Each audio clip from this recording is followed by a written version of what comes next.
What if love were nothing more than a promise made in the shadow of a forgotten portrait, and life itself, a long corridor where memory lights and extinguishes lamps according to the courage of those who pass? What if every choice made in the name of tenderness were, in truth, one more step up the staircase leading to the attic of fate, where unlabeled boxes rest and names are scratched out with fingernails? And what if death, so often spoken of as a clean ending, were merely an invisible continuation, breathing behind the curtains, rearranging the dust on the furniture, reclaiming what it once swore to guard? There were nights when the wind seemed to write questions on the window panes. What if everything that had been forgotten had decided to return? What if the promises, sworn with intertwined hands and hearts on fire, had recorded their own handwriting? A trace indecipherable at first, yet persistent, like a dripping that, over time, splits the stone. What if destiny were not a straight line but a palimpsest, where every loving gesture leaves a mark that appears only when light strikes at just the right angle, the angle no one chooses, and yet it happens? At the crossroads between love and loss, memory becomes a garden tended by an invisible gardener. He uproots, replants, moves the pots around, lines a wall with jasmines, buries a secret beneath a bed of hydrangeas. And what if that gardener were, deep down, an accomplice to what we fear to discover about ourselves? What if the sweetest scent carried a warning, and the most hidden thorn held within it the mercy of stopping a misstep? Life sometimes is a hallway of half-open doors. Behind each one echoes a different sound: a dusty piano attempting a waltz, a child's laugh trapped in a jar, footsteps halted in the moment before a kiss, the tinkling of a key that cannot find its lock. And what if the narrator of his own story were nothing more than a night janitor, watching over the corridors of an old building belonging to a time that doesn't know how to pass? And what if the small reserved town conspired, with its low rooftops and church bells that refuse to ring, to keep alive an ancient secret, the kind that shapes families, adjusts alliances, builds reputations, and haunts forever? At the center of these suppositions rises a promise, not one made by candlelight at festivities, but one written in the haste of those who know that any delay might cost an entire lifetime. And what if a promise thrown like a rope across an abyss were the only bridge between two shores that would never touch? And what if, upon grasping it, someone lost their balance and, in falling, discovered something at the bottom they had never dared admit in daylight? There are notebooks that cannot bear the weight of what they keep. Their spines bend, their pages distrust their own ink, and their covers, once proud, bow as if asking for silence. And what if one of these notebooks appeared from nowhere, as though the very walls had birthed it, an object meant to prevent a greater ruin? And what if that notebook, or diary as those who believe in the absolute pact of confession insist on calling it, revealed line by line, not merely an event, but a face, a visage hidden in plain light, a profile everyone saw and yet never truly recognized? Under the blade of an ancient twilight, the town retires early. The air smells of freshly baked bread, damp wood, and rust on the window hinges. The narrow streets, like little secrets, lead to small squares where the benches resemble aged backs.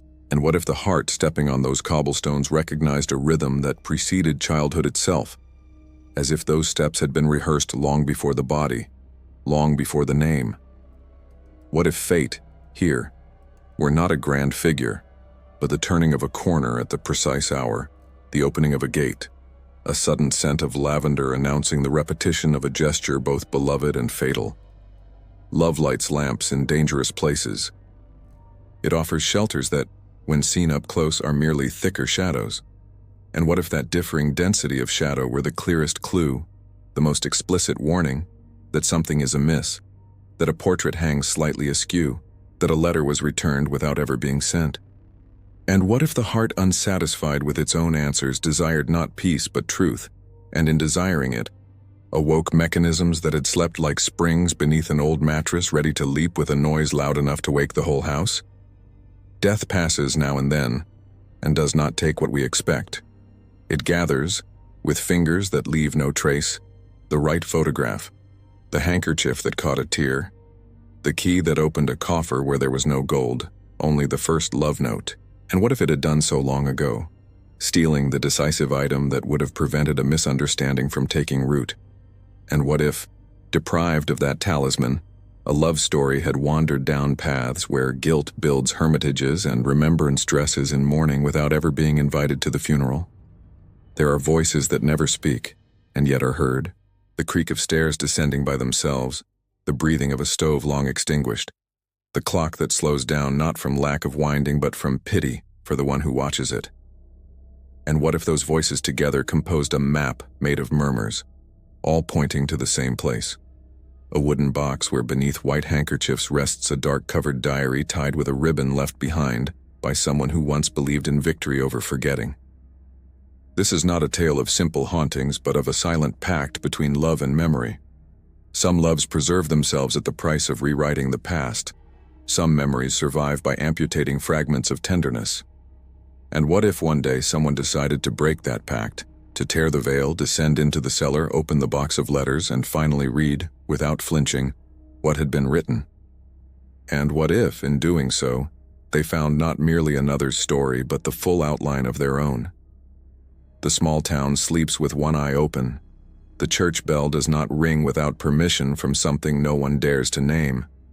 The houses, with their discreet facades, keep furniture that has witnessed forbidden kisses and unobserved farewells. The river, slow in its course, pretends not to know the names it carried away. And what if the town's greatest secret were not in its silent notables, but in gestures repeated too often, in greetings that linger a fraction too long in an out-of-season flowering vine, growing exactly where there once was no shadow, as if searching for something buried? Fate favors the smallest coincidences: a fold in a bedsheet, a crack tracing the line of a vein, a date returning by chance. And what if the recurrence of such small things were time's way of signaling a turning point, warning that the story, until now underground, is about to darken the sky? And what if tonight, this very night, with the sound of distant taxis replaced by slow carts, with the yellowish lights and the metallic taste of the air, were the night when a certain diary opened by itself, or rather when someone finally accepted the invitation to open it? It takes courage to enter a forbidden place, not because there are guards or signs, but because in entering, the visitor burns bridges and can no longer claim ignorance. And what if ignorance, that seeming peace, were the veil that prevented a greater ruin? And if, once torn, it revealed ruin indeed, but one that was necessary, the only one that allows rebuilding without the plague that corrodes, without the lie that leaks through the baseboards? Love, when true, does not fear the dark. It enters, gropes, learns the furniture by touch, finds the window, and lifts the latch. Death watches, silent, measuring distances. The promise, once distant, reappears as a taut thread stretched between two ancient trees. Memory at last chooses an ally. And here the story begins. Under the watchful gaze of that old town, with its moss-covered roofs and low balconies that serve as lungs for the houses. Between the church and the cemetery, on slightly sloping ground, stands a discreet building, closed today, lively yesterday, always present, like a shadow at noon. A wrought iron gate guards from within, a garden no one waters yet that still blooms. At the heart of the house, behind a door that creaks like a stubborn memory, there is a west-facing room. There, atop the dresser, rests what seemed to have fallen into oblivion, a dark-covered diary, its title erased by fingers too heavy to be gentle. And what if, upon touching it, someone found their own name, absent yet recognizable? And what if, upon opening it, the first page did not bring a beginning but a return? The town, holding its breath, waits. The night, knowing the script, consents to repeat the scene. The promise, knowing the cost, stretches a little further. Love lights another lamp. Death counts the steps. Memory at last opens the window. Thus begins the journey inward. A path scented with paper and old wood, filled with oblique light and suspended dust, where every particle seems a small planet orbiting a truth. And as the gate closes with the slowness of a sigh, footsteps advance across the cold floor, and the entire house seems to lean in to listen. Acti awaits like a forbidden room left ajar. The hand upon the cover trembles, not with fear, but with recognition. And the diary, the one that reveals who he truly was, prepares its first revelation, as if the ink, long asleep, had finally found its pulse. The first page looked like a sheet of ice scratched by hurried blades. No legible sentences, only the shadow of letters erased with determination, as if an entire past had been scraped away to prevent rediscovery. The fingertips felt the roughness of the paper's fiber, and the rising scent was of old ink mingled with lavender and iron, a perfume of modesty and wound. The house around him held silence as one holds a glass to the brim, not spilling a drop.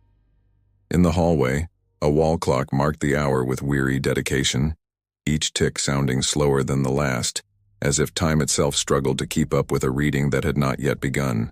Elias had arrived in the town days earlier, with the right excuse and a secret intent.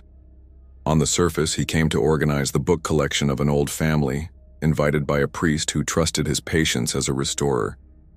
Beneath the surface, he sought a contour of himself he believed lost in the capital, where wide streets dissolve secrets in sunlight. The small town greeted him with the chill of late afternoon, a sky undecided between copper and lead, and a murmur of things best seen from afar. He stayed at a dark-windowed boarding house where the floorboards creaked like an out-of-tune harp, and he left early each day for the house that dominated the street without imposing like certain presences, so constant they ceased to be noticed. Inside, the floorboards were wide and the air held the dampness of a sheltered well. The walls made room for stern portraits of people in no hurry to die in memory, and the main hallway ended at a window overlooking the distant cemetery, discreet, as if merely part of the landscape. In the garden, rose bushes bloomed out of season, and the leaves bore a film of dust unseen on any other plants in town.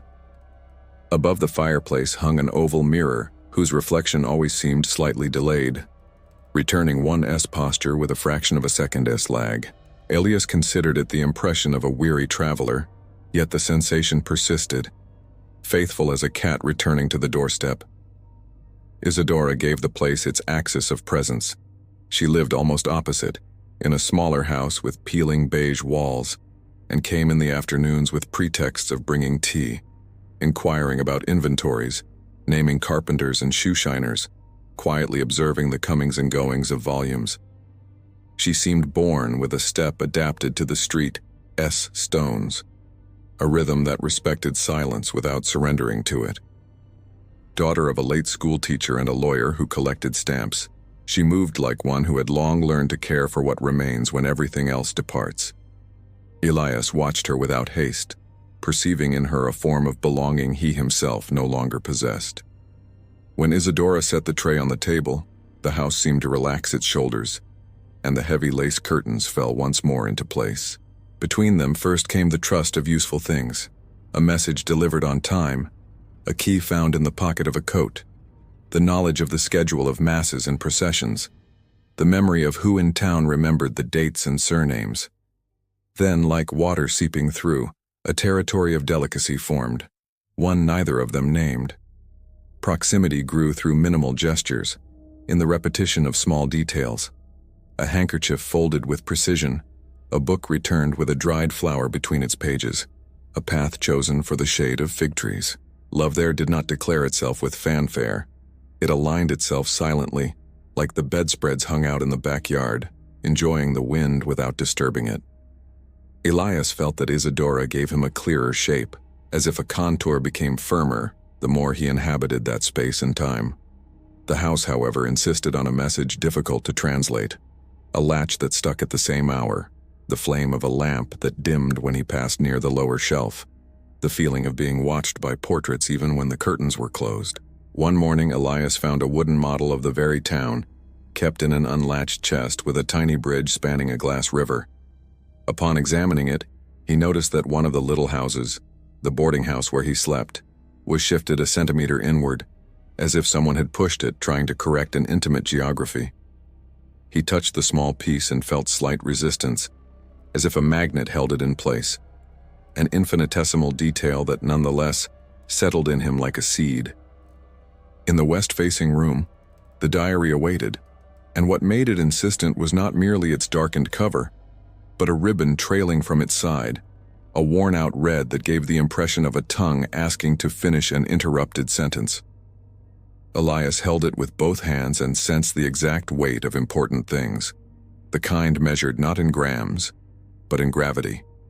The first page, scratched and scarred, restrained his impulse of curiosity. He turned to the second, and there, at last, found surviving words.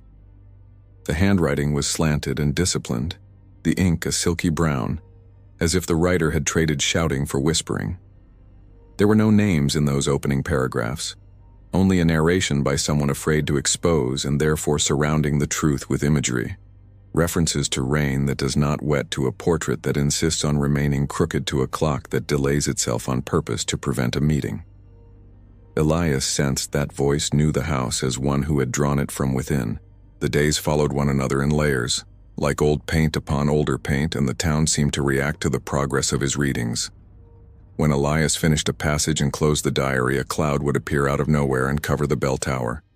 When he left a page, half-read sparrows stirred on the roof at dusk, altering the music of the eaves.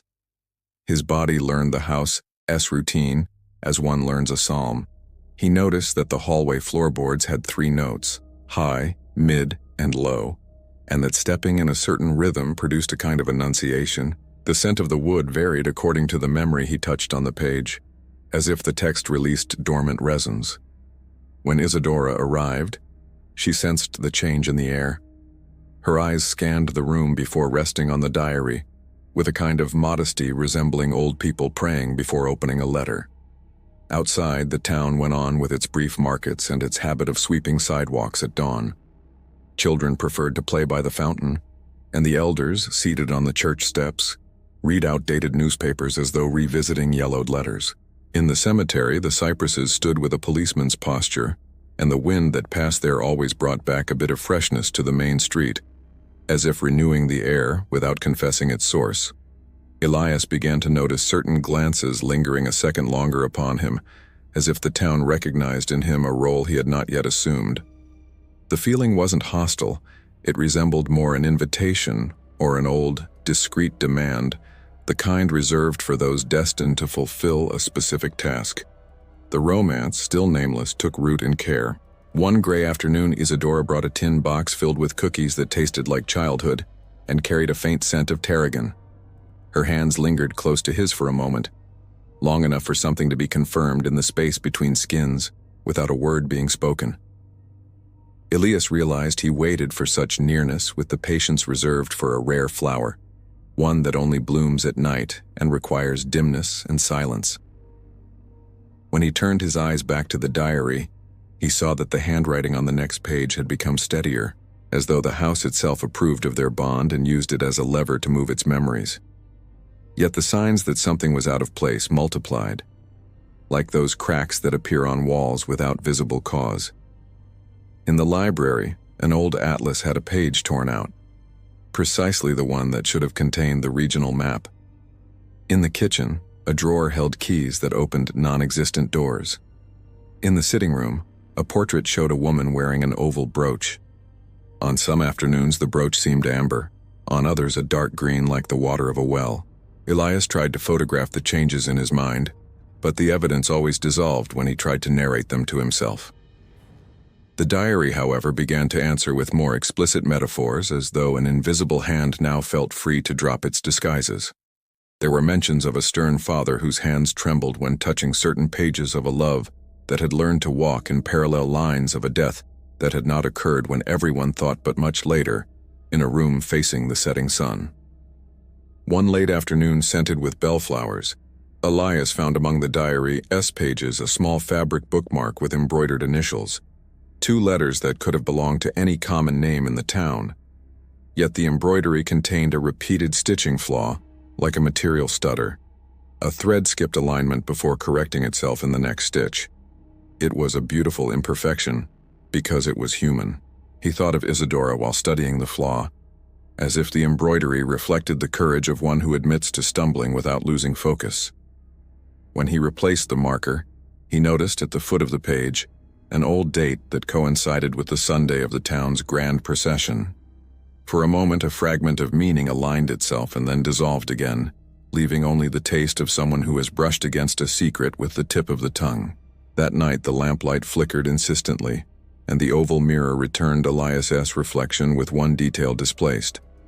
His right hand seemed to rest a centimeter closer to the diary's cover than it truly was. He kept his wrist steady, feeling a sort of complicity with the house, as if both man and building had finally agreed to pull on the same rope. His love for Isadora provided the exact silent fuel, not a tall, theatrical flame, but a steady ember whose worth lies not in being seen, but in preventing the cold from winning. It was a love that prepared the ground for accepting a truth, even at the cost of losing oneself in the process. The last paragraph he read that day spoke of an erased name. The author, whose identity remained a prudent mystery, mentioned being called by a diminutive that was not his own, as if the entire town had agreed to give him another face in the hope that the true one, the unutterable, would not bring ruin to the whole. Elias closed the diary slowly, and the sound of leather met that of wood, like two hands recognizing each other. Outside, the rehearsal procession passed with mute candles and rehearsed steps, and the shadows of the images cast themselves across the walls as if crossing through the house. At that instant, the atmosphere thickened with sudden clarity. Beneath the diary's cover, there was more than memory. There was a project. Not in the sense of a cold plan, but as a mortar that, placed between lives, keeps them standing at the cost of measured omissions. Elias realized that as he advanced through those pages, he would not merely read a past, he would dismantle the scaffolding of an entire present. His heart tightened with both fear and relief, a mixture resembling the moment just before confession, when the body has already chosen the truth, and only the mouth lacks the courage to speak it. Outside, the bell hesitated to ring and then fell silent, as if one visible and one invisible hand wrestled for the rope. The wind brought the scent of wet earth, though there had been no rain, and the sparrows rearranged themselves into a pattern that, for an instant, resembled the initial of a name. Elias stored the diary away and felt the ground shift slightly beneath him, just enough to make the path back to the boarding house seem longer.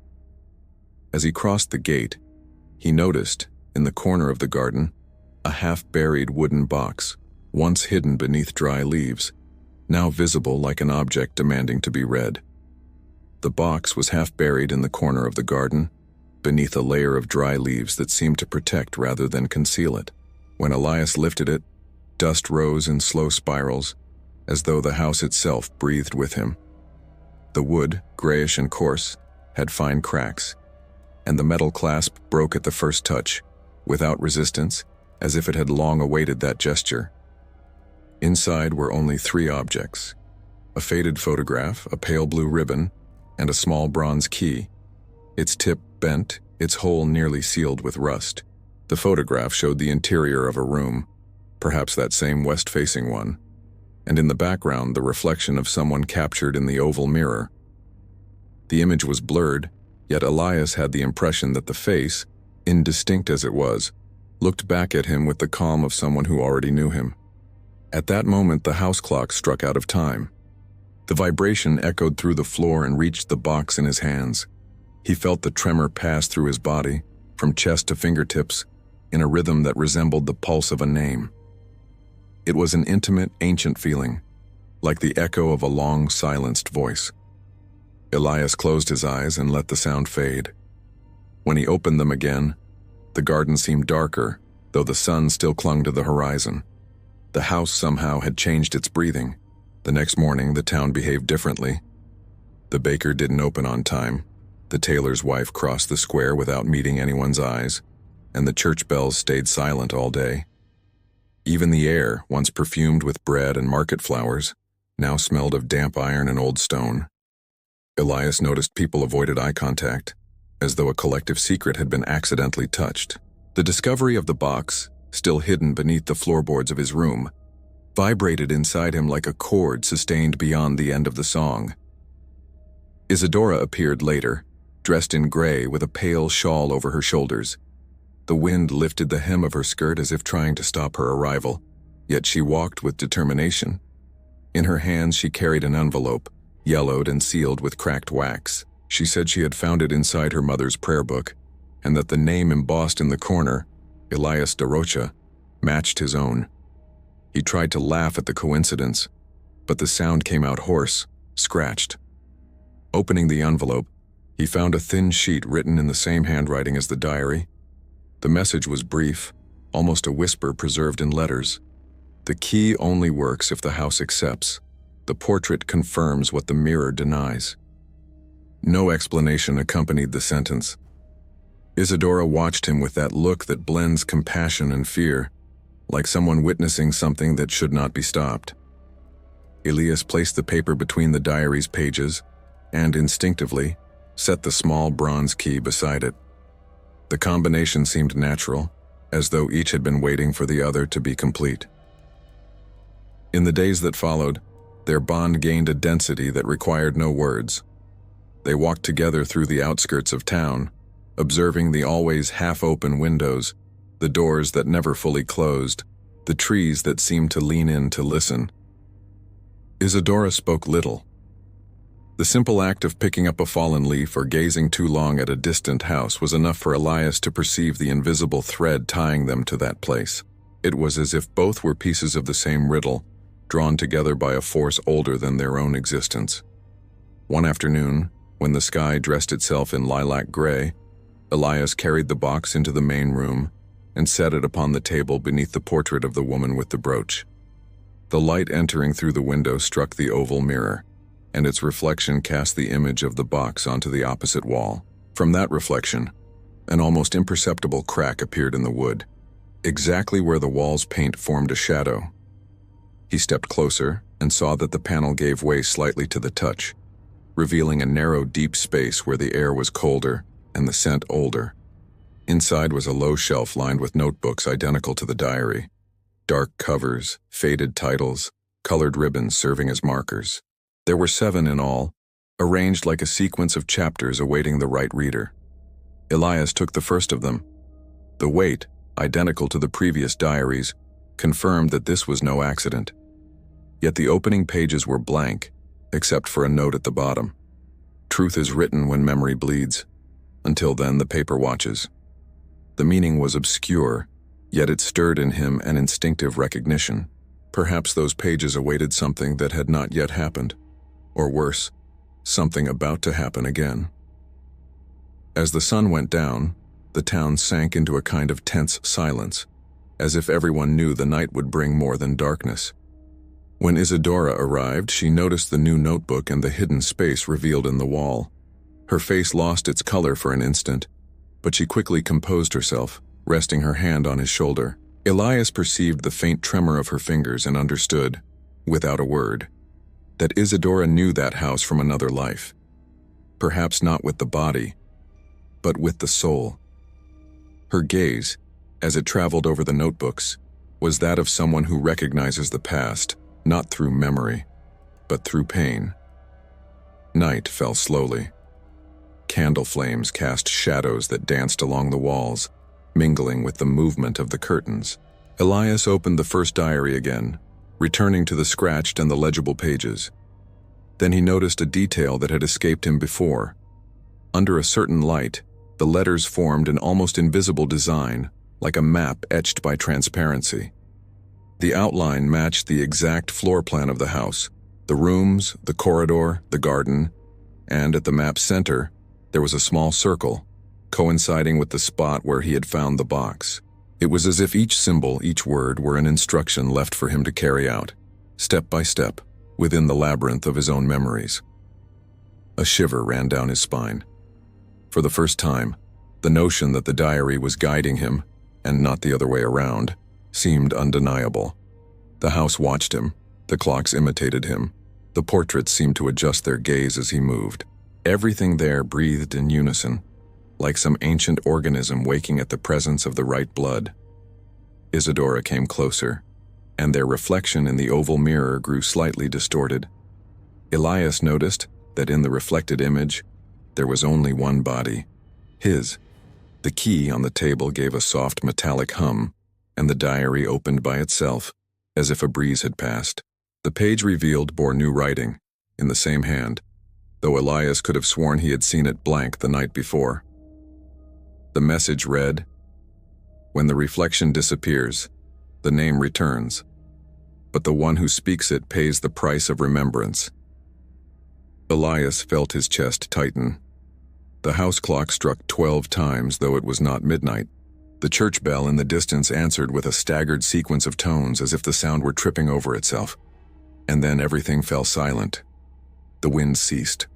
The candle flame froze in a perfect vertical. The air thickened to the point of pain. And in that instant Elias knew, not a premonition but absolute certainty, that the diary was not merely recounting an old story. It was writing his in that very moment. The oval mirror, still for centuries, began to darken from within, and the reflection that had once imitated him now watched him in silence, from inside out. Elias tried to step back, but the house had already enclosed him. Isadora, her face washed in the dim light, took a step forward and whispered something he did not understand, a word that sounded like the echo of his own name. The next second, the lamp went out, and the diary shut by itself, trapping a strand of her hair between its pages. At dawn, the town awoke beneath a dense fog that seemed to have risen from the ground. The sun strained to break through the haze, but the effort was useless. Each ray dissolved like ink in murky water. Windows stayed shut. The church bells did not ring, and the sound of horses in the streets was muffled, distant, as if echoing from another time. At the center of this mist, only the pale-fronted house maintained its own faint brightness, a discreet, nearly imperceptible glow, as if it breathed to a different rhythm. Isadora was the first to notice the absence. The boarding house where Elias lodged smelled as always, lye soap and damp firewood, but the room was untouched, the bed made, the suitcase open with clothes folded in impeccable order. The pocket watch he always carried lay on the table, reading 7:21. Beside it, a dark-covered book sat ajar. No written page, only the shadow of letters that had been erased. The air inside was colder than in the hallway, and the wind against the pane seemed to repeat in an almost human rhythm his name. Elias. Elias. Neighbors noticed Isadora's discreet movements, the contained way she came and went, carrying with her the rumor of a secret. The small town fed on such shared silences. People did not ask, they only watched, like those who keep vigil over a wound to see if it festers. The baker, seeing her pass, wiped his hands on his apron and made the sign of the cross. The Notions shop lady drew her curtains. There was in the air a tacit consensus that something had been violated, an old, unwritten law governing the invisible balance between the living and the dead. In the afternoon, Isadora went to the house. The gate, which used to squeal, opened without a sound. The rose bushes had withered, and the fallen leaves formed a damp carpet. The air smelled of iron and extinguished candles. Crossing the corridor, she noticed the wall clock had stopped, at the very same time engraved on Elias's pocket watch. The coincidence pierced her with a deep chill. The west-facing room was intact, the diary on the table, and the cover now displayed something new. An inscription written in a firm hand, as if etched into the leather's skin. It read, "The second remembrance begins now." Isadora felt the urge to step back, but her hand moved on its own, opening the diary. The pages, which earlier had seemed old, were fresh, smelling of recent ink. The handwriting was his, Elias's same careful calligraphy, the same slanted stroke. The text began with a confession that seemed to come from somewhere between dream and death. "The house called me. It wasn't time nor chance. It knows what I need to remember. Everything here beats in the name of an unfulfilled promise. Isadora is near, but she does not recognize me yet. The reflection has vanished. The name has not." Her body trembled. The diary described the very morning she had just lived. The fog, the boarding house, the stopped watch. Each line narrated in real time the steps she took, as if the writer saw her from some invisible point within the house. And there was more. The text spoke of a love that crossed centuries, of a promise sealed before birth, of a crime that had bound two destinies by means of a word that must not be spoken. Isadora shut the diary hard, but in doing so she heard a breath behind her. Light, measured, human. She turned suddenly. Nothing. Only the reflection in the oval mirror, which showed the room empty, except for a dark silhouette standing at the back. She did not move. The reflection did. It approached slowly, step by step, until the mirror went entirely black. The silence grew so deep that the sound of her own heart felt like an intruder. That night Isadora remained in the house, not out of courage but from a kind of mute obedience. She sat before the mirror and laid the diary across her knees. The candles burned down slowly, and the wind whispered names that did not belong to the town. Little by little she began to perceive something subtle. The mirror did not reflect only the room, but other spaces, fragments of places she had never seen. An old bridge over a river, a veranda with white curtains, a spiral staircase. And, in each reflection, Elias appeared from behind, always walking, always about to pass through a door that never opened. When the hall clock struck 10, the diary opened by itself. A blank page became writing before her eyes, as if an invisible hand were writing from within the paper. The words formed slowly, stroke by stroke. For love to fulfill its fate, memory must yield. One of us must remember, the other must forget. Isadora felt the weight of those words as if they pierced her chest. She recalled old dreams. A house just like that one, a man reading a notebook, the sound of stumbling bells. Dreams she had until then assumed were inventions of the mind. But now each image fit, like a shard of glass returning to its original stained glass window. She understood, though she did not want to. The story Elias was trying to decipher was also hers, and the love that bound them had not been born there, but had come back again, condemned to repeat itself until the secret was revealed.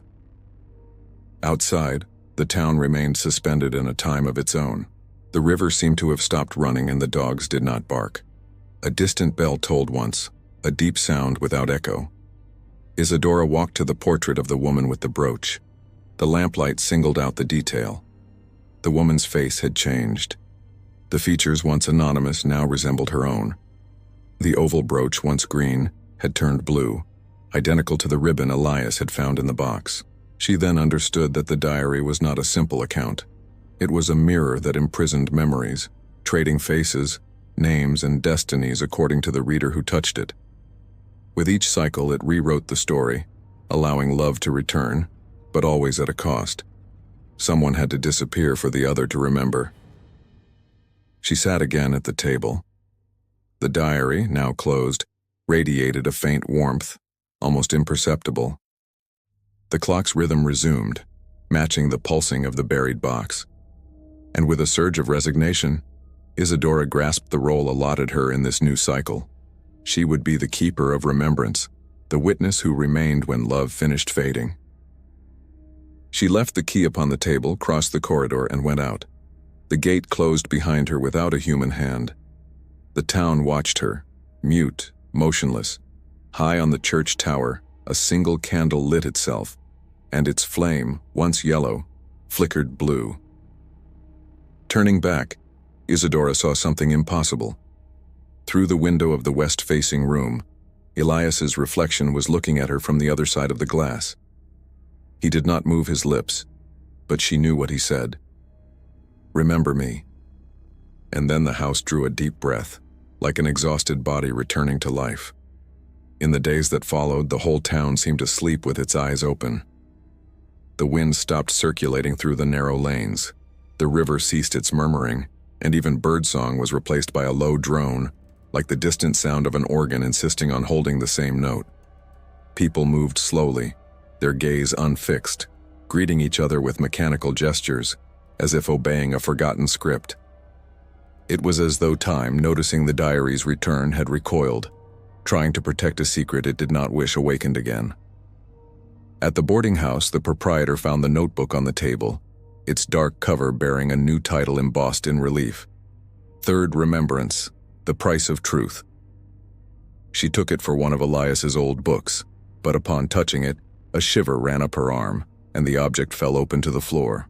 The pages fluttered without wind until they stilled on a single sentence written in dark, dry ink.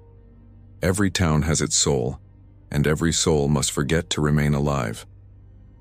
Frightened, the woman shoved the book into a drawer and swore never to speak of it. But at night the drawer opened by itself and the diary returned to the table. Meanwhile, Isadora dreamed.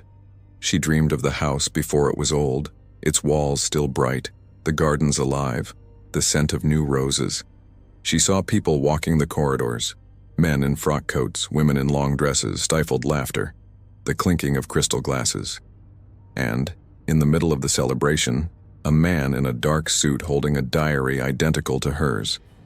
When he lifted his eyes, the face was Elias's. Always Elias. She woke sweating, heart racing, with the smell of lavender soaked into the bedding, as if the dream had left a trail. Memories began to blur. Isadora started recognizing faces in the streets she had never seen. She called people by names strange to them, recalled stories that no one confirmed. One day, crossing the square, she greeted an old man as Father Ignazio. He looked at her pale and replied that this priest had died over 100 years ago, the very one who, according to local legend, had blessed the house when it was built. She laughed, uneasy, but felt the weight of the impossible settle on her shoulders. The diary was rewriting the town inside her. The house, in turn, began to change as well. Moss vanished from the walls, windows opened without creaking, and a scent of new wood spread through the corridors. The portraits on the walls grew younger. The painted eyes seemed to shine. Each night that Isadora drew near, the place rebuilt itself a little more, as if responding to her presence, feeding on the memories she recovered or invented. The boundaries between past and present dissolved with hypnotic slowness. On one of those nights, guided by a force she did not understand, Isadora returned to the west-facing room. The oval mirror was covered with a white sheet, and on the table lay the diary once again, open to an unfamiliar page. The text seemed to pulse faintly, the ink still fresh. It read, "Who reads bears the burden of the author. The house is the body, memory is the blood. When the blood flows again, the body revives, and the body demands payment." When she finished reading, the sheet over the mirror began to move, as if someone were breathing beneath it. Isadora stepped closer, reached out, and pulled away the cloth. The reflection returned the image of the room, but something was different. On the chair, Elias's coat lay folded with precision, and in the mirror, his figure stood still, watching her with almost merciful serenity. The voice came not from the lips, but from the air. "It isn't over yet." The sound was internal, more sensation than hearing. Isadora stepped back, but the mirror remained alive, its surface rippling like water. She tried to leave the house, but the door to the corridor was locked. The key she had left on the table was now inside the mirror, resting at the feet of Elias's reflection. Desperate, Isadora pressed her face against the glass, and for an instant, she saw beyond. On the other side, a ballroom full of people, piano music, the same town 100 years earlier, intact, alive, golden in the sunlight of a forgotten time. And in the center, a couple danced. The man was Elias, younger.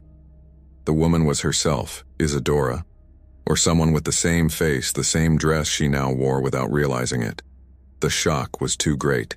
She fell to her knees, and the house vibrated with a deep, subterranean thunder. The mirror cracked diagonally, and from the fracture trickled a fine line of shadow, not liquid, but alive, that spread across the floor like a root-seeking earth. The diary slammed shut, and the wind that blew through the windows swept away decades of dust, revealing the new gleam of the surfaces. When she awoke, Isadora was in the garden, lying beneath the rose bushes.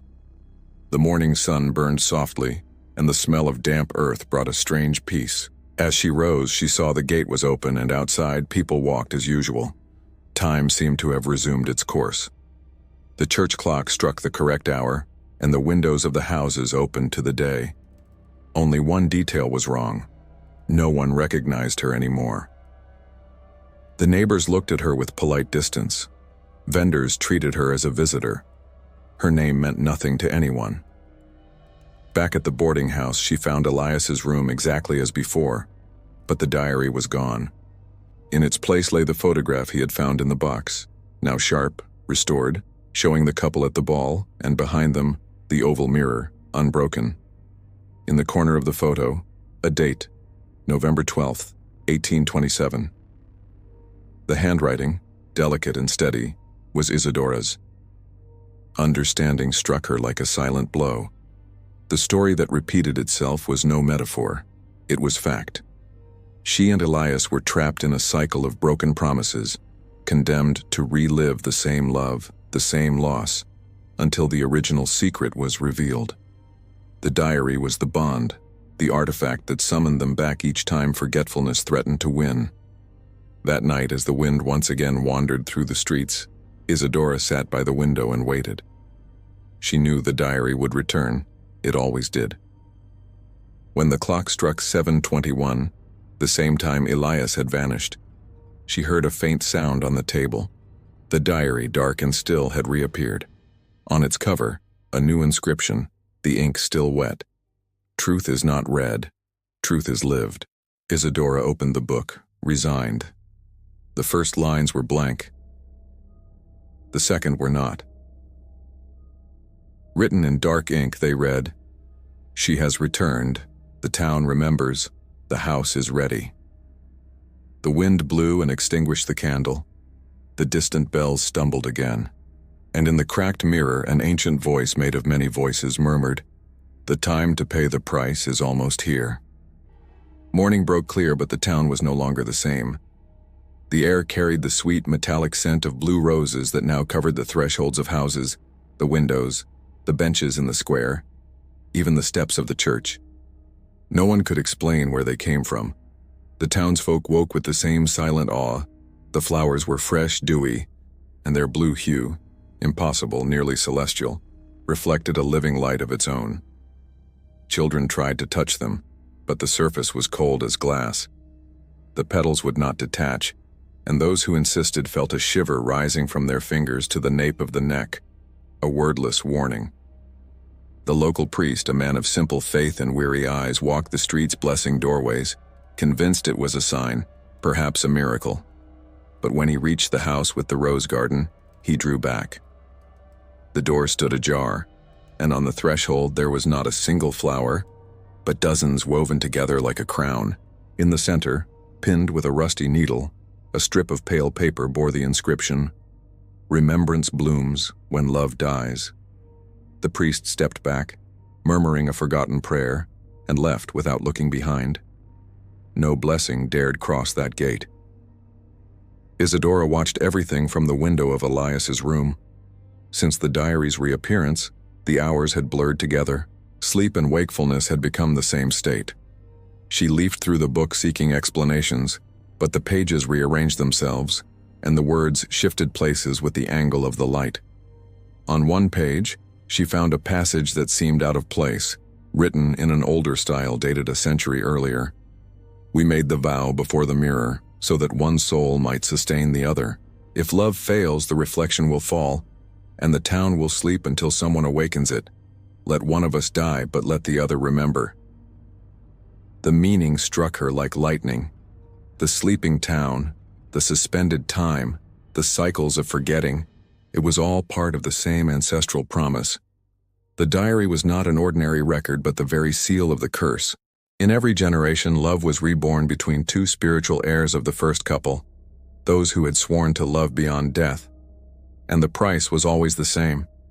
One had to disappear so the other could keep the memory alive, feeding the town's cycle, the illusion of continuity. Elias and Isidora were now the new faces of the pact, but something had changed. This time, the diary had written itself before the sacrifice was made. The cycle wavered. In the days that followed, time began to disobey. The sun rose and set twice in the same day. The bells rang before noon and fell silent by afternoon. Shadows grew in opposite directions, and footsteps in the streets echoed with delay, as if traces of other eras walked alongside the present. People, confused, began to forget names, addresses, even relatives. Some called children by their great-grandparents' names. Others told stories of wars they had never fought. The town was dissolving in its own memory. Isadora realized that the only way to stop the collapse was to break the pact, to shatter the cycle of remembrance. And for that, she would have to open the mirror, the same one Elias had touched before disappearing. At night, she carried the diary back to the house. The wind blew fiercely and the blue roses trembled, casting strange light across the walls. The moon was full, and its silver reflection mingled with the blue of the flowers, creating a dreamlike glow. As she crossed the gate, she felt the ground quiver, as though the house pulsed beneath her feet. Inside, everything was ready. The candles lit themselves, the air smelled of lavender and iron, and the oval mirror gleamed at the back of the room, intact, without a crack. The image it returned showed the room in perfect order, but without her. In the place where her reflection should be, there was only the diary, open, its pages turning as if blown by an inner wind. The voice, or perhaps the thought, of Elias echoed again, clearer this time. Love bound us to time. Only truth can set us free. Isadora stepped closer. The mirror began to darken, its surface turning into a deep lake. Within it, she saw her earlier selves, women dressed in clothes of different eras, all with the same face, the same eyes. Each held the diary at a different stage of wear, new, worn, aflame, wet with tears. Behind them always stood Elias, motionless, guardian of the reflection. It was as if all time were contained within that glass. When she touched the mirror, she felt absolute cold. Her skin burned, yet she did not pull away. The diary on the table began to glow blue, the ink of its letters flowing through the pages like liquid blood. The words, freed, rose into the air and clung to the walls, the furniture, the ceiling. Isadora read, without voice, the phrases spreading around her. We promised not to die apart. We promised to remember, even without a body. We promised to return. The ticking of the clock stopped, and the silence expanded until it hurt. The mirror trembled, and Elias's reflection took a step forward. The glass gave way, cracking and opening into a spiral, forming a passage of pale light. A wind blew from the other side, carrying the scent of roses and the distant sound of a piano. Elias stepped through, his gaze calm, and stopped before her. He was neither ghost nor flesh. He was living memory, made of condensed remembrance. He raised his hand and she touched it. The cold vanished. At that instant, the diary began to dissolve into luminous dust. The written words rose and gathered above them, forming one last sentence written in the air. To love is to remember what never happened. The house shuddered. The walls quaked, and the floor split beneath their feet. The blue roses outside began to wither, releasing petals that turned to ash before touching the ground. The wind roared with the sound of 1,000 ancient voices, and the entire town flashed with bursts of light, as if collective memory were being ripped out of everyone at once. Isadora looked at Elias and understood. To break the cycle, one of them would have to choose total forgetting, not merely death but erasure from history, to free the other. She smiled with tenderness. His reflection smiled back, but his eyes were wet. Human, she took a step toward the light. Elias tried to stop her, but his hands could no longer reach her. Before crossing, she whispered, or thought, something only silence could keep. Let it be I who forget. Let it be you who live. And then the mirror shattered into 1,000 fragments, the sound like the cracking of a heart. In the next moment, the house fell silent again. The wind stopped. The diary was gone completely, leaving only a single blue rose upon the table, fresh, alive, breathing. At dawn, the town seemed reborn. Colors were sharper, the air lighter. The bells rang on time once more. But no one remembered Isadora, or the man who had once stayed at the boarding house. The garden bloomed red now, not blue, and the mirror, empty again, reflected only the bright room. Outside, a new traveler arrived in town, carrying in his suitcase a dark-covered notebook he claimed to have found by the river. The traveler came with the first morning train, a quiet man with a worn hat and eyes alert, like one listening for the sound of something forgotten. His name was Samuel, though on the townspeople's lips it sounded both new and familiar. The town greeted him with the indifference reserved for those without a past. People watched from afar, as if an old echo had just returned. The air of the town, after months of suspension, now seemed breathable again. The bells rang on time. The bread rose in the ovens. Children ran through the squares. But there was an absence that could not be named. People slept well, dreamed little, and no one remembered what had come before that morning when the red roses bloomed again. It was as if a veil had been drawn over their minds, a sweet, functional, necessary forgetting. Only the traveler felt the weight of something yet to be revealed. Upon settling in at the boarding house, Samuel placed the dark-covered notebook on the table. The object seemed to breathe. Its surface held small ripples like the rhythm of a resting heartbeat. When the afternoon light struck the cover, the name, until then invisible, became legible. Memory of the city of Lavra. He opened it carefully, and the first page bore a single sentence written in blue ink. And what if love were only the memory of someone who has already forgotten? A shiver ran down Samuel's spine. The handwriting was clear, feminine, yet carried the firmness of someone who writes after forgiving. The rest of the pages, however, were blank. There was only a marker caught between them, a pale blue satin ribbon. When he touched it, the room filled with the scent of lavender and old wood. The distant sound of a piano drifted through the air, faint and sweet, and for an instant, he thought he heard old laughter echoing behind the walls. Curiosity led him to the house at the top of the street. The gate, covered in new ivy, opened without a sound. The garden was green and alive, the rose bushes glowing in deep red tones. Inside, however, everything remained unchanged. The old furniture, the oval mirror, the lace curtains. Yet something in the air stopped him. It was as if a presence preceded him, unseen and calm, watching every step. Approaching the mirror, he saw the room reflected, identical, but in the background of the image behind him stood a woman with her hair tied back, gazing at him in silence. Her face was indistinct, but her eyes seemed to know his name. Samuel turned suddenly. The room was empty. Still, the sense of recognition lingered.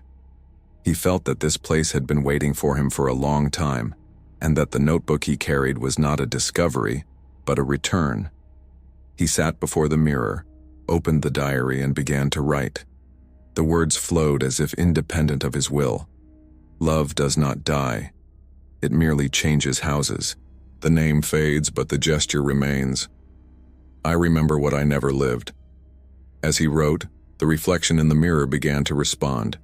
The images of the room shifted slightly, and the woman from before reappeared, clearer now. Her face was serene, her features fine, and in her eyes glimmered the same blue as the ribbon between the pages. When she raised her hand, her movement matched his exactly, a perfect mirror of his gesture. At that moment, Samuel felt the presence of someone behind him, a gentle, familiar warmth. He looked at the reflection. A man had appeared beside the woman. The face the same as Elias's, but younger, lighter, as if he had at last been freed from the weight of remembrance. The two, reflected in the mirror, smiled at him. Samuel understood. The love that had bound them through time had not returned to repeat itself, but to leave behind a form of redemption, the possibility for forgetting to become rest, not punishment. The town was not cursed. It was a reliquary. Every house, every street, every flower held fragments of a love so fierce that time itself could not erase it. The diary, the mirror, the house, all were parts of the same body, one single memory seeking peace. Tears came without warning. He kept writing, his handwriting now steady. The cycle is complete. Memory has done its duty. May forgetting come as a blessing, not a loss. When the final word was written, the mirror began to shine. The figures of Elias and Isadora joined hands and, in a last gesture, looked at him with gratitude. Then the image dissolved. The mirror became ordinary glass. The diary closed by itself, and the blue ribbon turned into luminous dust floating in the air before fading away. Outside, the red roses all bloomed at once. The town breathed deeply, like one awakening from a long sleep, and a ray of sunlight broke through the clouds, illuminating the streets with a new brilliance. The church bell tolled 12 times, not for death, but for rebirth. Samuel left the diary on the table and walked out. As he crossed the gate, a soft wind blew, and for an instant he heard within himself a gentle voice, recognizable as a smiling memory. "Thank you for remembering for us."